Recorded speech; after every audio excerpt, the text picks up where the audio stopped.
In Stephen King's book, On Writing, King states, if you want to be a better writer, you must do two things above all others: read a lot and write a lot. Now you may wonder why I would start a video essay about game design with a quote about writing. I believe that this quote applies to all creative pursuits, and most notably, to game development. If we read it again, but as, if you want to be a developer, you must do two things above all others: play a lot and develop a lot, my point becomes clearer. In my opinion, this stands only if you wish to create the very best games.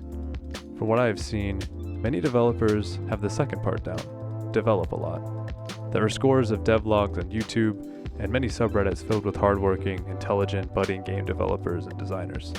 Demos litter itch.io, and many of your friends may be working on an indie project. But in this saturated time, where the market is becoming ever crowded, how might you set yourself apart? I propose you play more games, way more games than you're already playing. You might hear this and think, why must we play more games?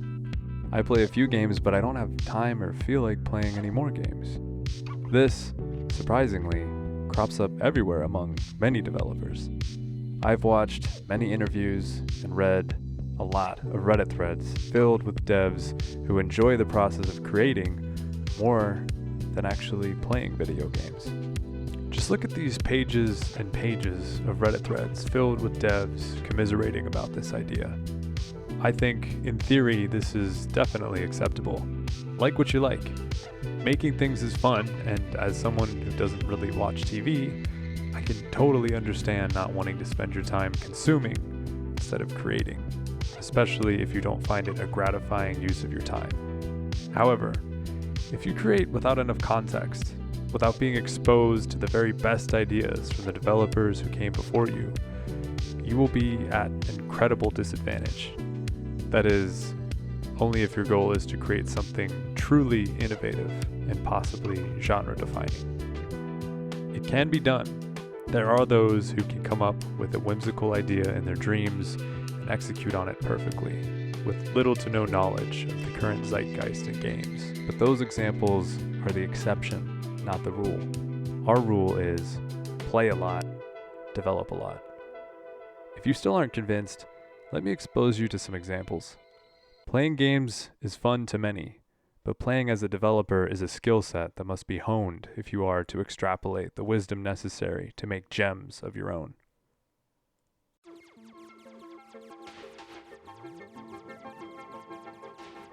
I've got 3 points. First, playing games exposes you to new ways of thinking about games that you may not have considered before. For instance, ActRaiser. If you don't know what ActRaiser is, it's an action platformer, city builder for the SNES, SNES, Super Famicom, whatever you like. You play the role of God and take out dens of monsters in an action platforming segment, then switch to a city builder and use the monsters' souls to birth humans who create things to make you more powerful. It's an original idea, and it was one of the first times I was struck by the idea of a blatant genre mashup. Many games mash genres together and take elements from others, but few fully mash two distinct genres together. What a cool idea. Before I fully make my point, I want to show you another example. Mooncat. This is a game found in UFO 50. That happens to be the only game I've beaten so far in UFO 50, and it was because of how cool the idea was. It's a platformer, and you'd be forgiven if you look at it and think that it looks generic. It does look a tad generic, but would you be surprised if I told you that the entire game is only played with 2 buttons?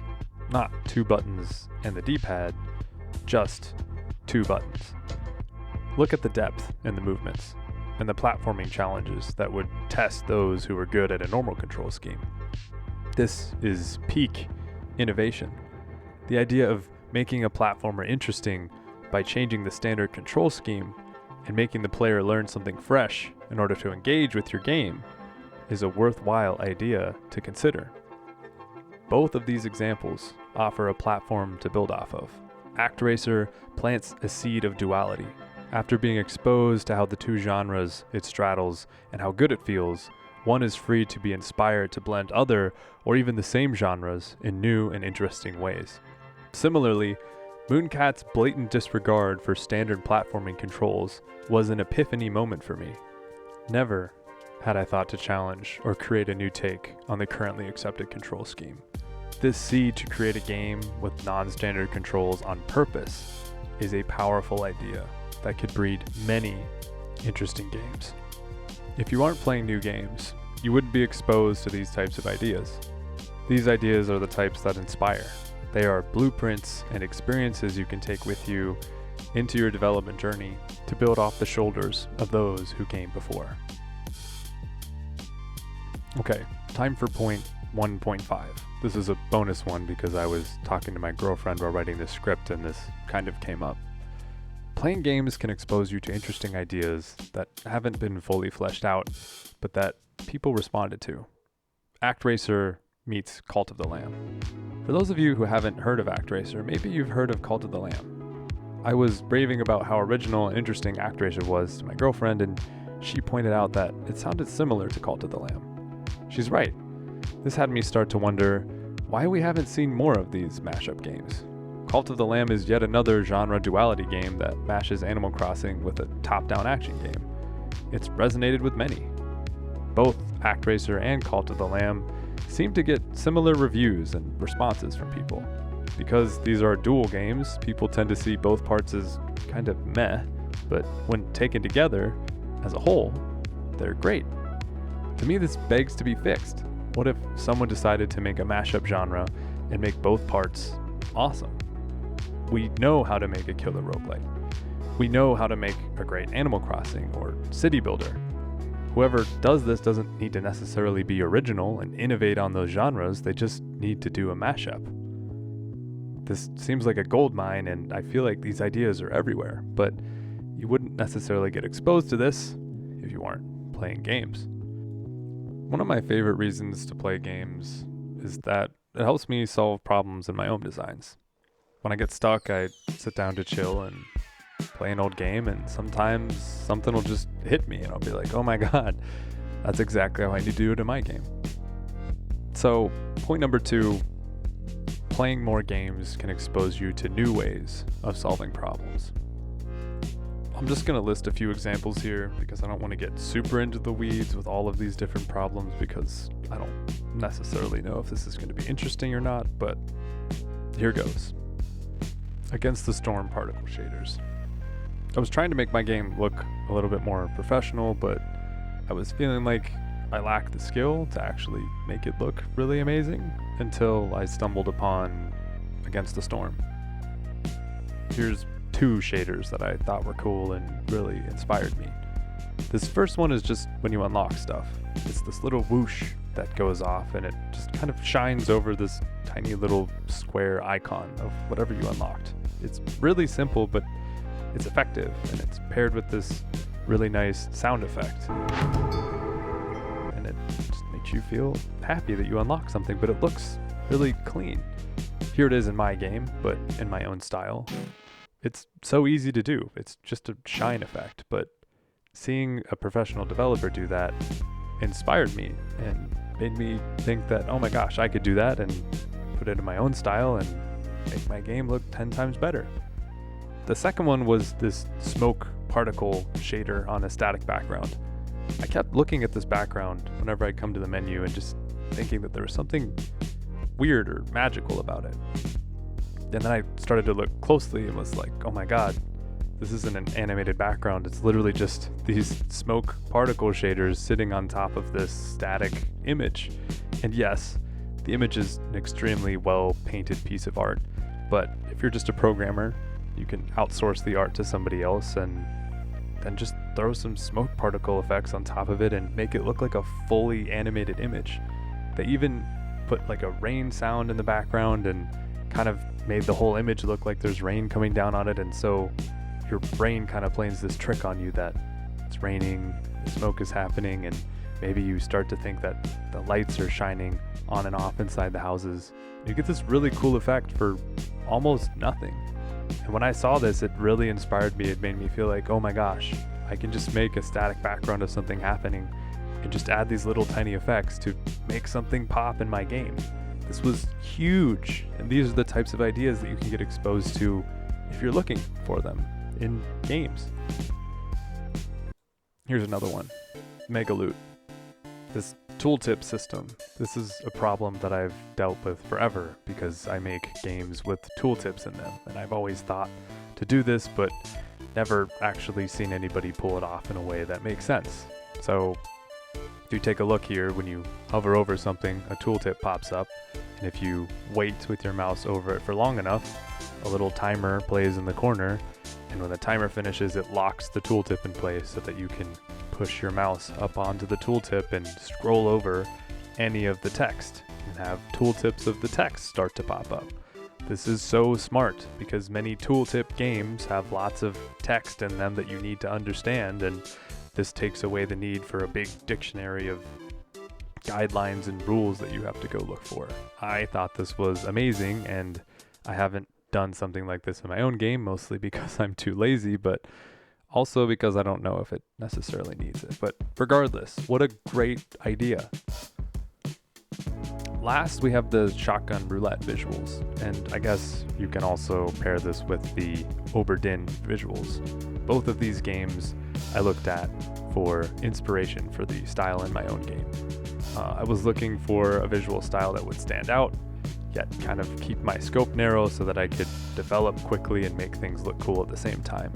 And when I was exposed to Shotgun Roulette and to Oberdin, I was like, okay, there's definitely something here. You can kind of see the similarity between my style and both the styles of Oberdin and even a little bit of Downwell, and I don't know, I like dithering and stuff like that, but I don't know, by playing games you can get exposed to different styles and to ideas that you don't necessarily steal, but that you can do homage to, or that you can maybe, I don't know, I'm not visually a very strong creator, but I am technically a strong creator. And when I was exposed to this style of other creators who are technically strong, but not necessarily great pixel artists or great drawers, like all of these pieces of art weren't necessarily crafted, they were scripted or programmed or generated in some way. That inspired me to go and take an approach like that.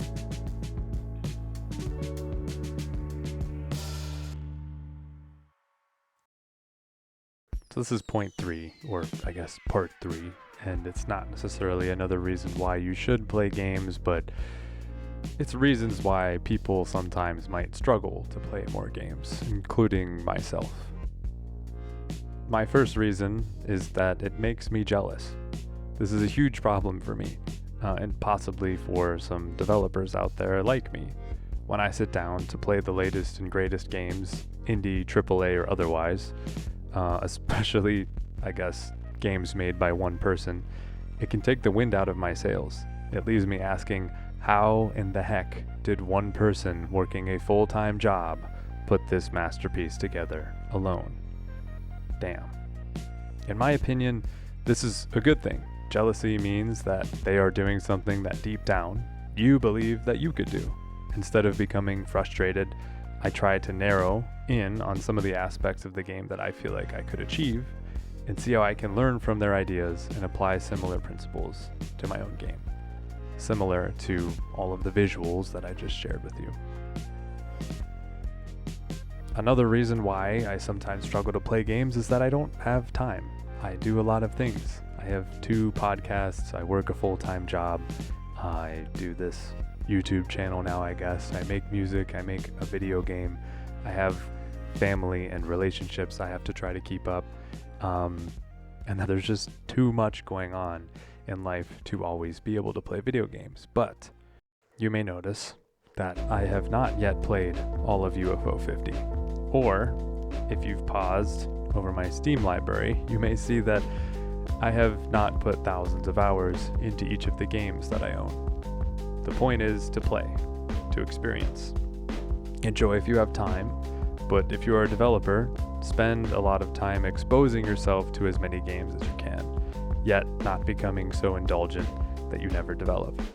At any given time, I am actively playing between 2 to 8 games. I tend to complete an average of 12 games a year, and the aim is not to beat the games, it is to glean wisdom from them. I really only tend to beat the games that I truly think are amazing, but I do try to play as many games as I can, because there is a big difference between seeing a game and experiencing a game. Another reason that I struggle to play games is that sometimes nothing seems fun. I'll sit down at my Steam library or with an emulated handheld or an old console or a new console or whatever, and I just can't find a game that seems fun. I'm in a gaming rut. And what I've learned is that this is when it's time to play something that you have heard is amazing, but you have refused to play for whatever reason. Sometimes it may be because it's a genre that you know you haven't liked in the past, but don't limit yourself. A good game is a good game. Every game, well received, has something to teach. The developer of Balatro famously did not play any roguelites while developing Balatro, but he played many card games and retro games for inspiration. As a developer, you owe it to yourself to be inspired by other creators in the medium. Just go play other games. If you're traditionally a JRPG person and you never play shooters, but you hear lots of people talking about Helldivers, maybe just try out some Helldivers. Or vice versa. If you're a huge shooter guy, but you hear lots of people talking about JRPGs, go take a 10-hour jaunt in a JRPG. And even if you hate the experience, it'll make the games that you do like feel even better once you come back to your comfort zone. Regardless, the entire experience of experiencing a new genre is to expose you to new ideas. Shooters are going to have different stuff inside of them than JRPGs, and vice versa. And getting exposed to all of these different ideas is going to make whatever you're making stand out that much more. The last reason that I struggle to play games is that I don't want to taint my vision. Going off the last example of Balatro, Local Thunk, again the creator of Balatro, is famous for avoiding roguelites in order to get an original take on his roguelike idea. Yet he still played games during his development process. If you're worried about tainting your vision, use that as an excuse to explore other genres instead of an excuse not to play games at all. Crap, that was a long one. Thank you if you made it this far in the video. If you want to help me out, click the links in the description to go check out my podcast, my music, or the game I'm working on. Steam page may or may not be up. If it is up, the link will be in the description. Otherwise, you can join the Discord server, especially if you want to help test, because we are in pre-alpha right now. I actually am in the process of getting some art made. I paid the same artist that did the art for Blood Thief. If you follow Blargus's channel, the guy who's making Blood Thief, I found that guy on Reddit, the artist, and he's hooking me up with some sweet capsule art for Steam, because my art was okay. It wasn't like sick awesome level, so we're doing that now. So yeah, updates on that in the future. Again, thank you so much for listening to the end here. If you like the video, subscribe for more.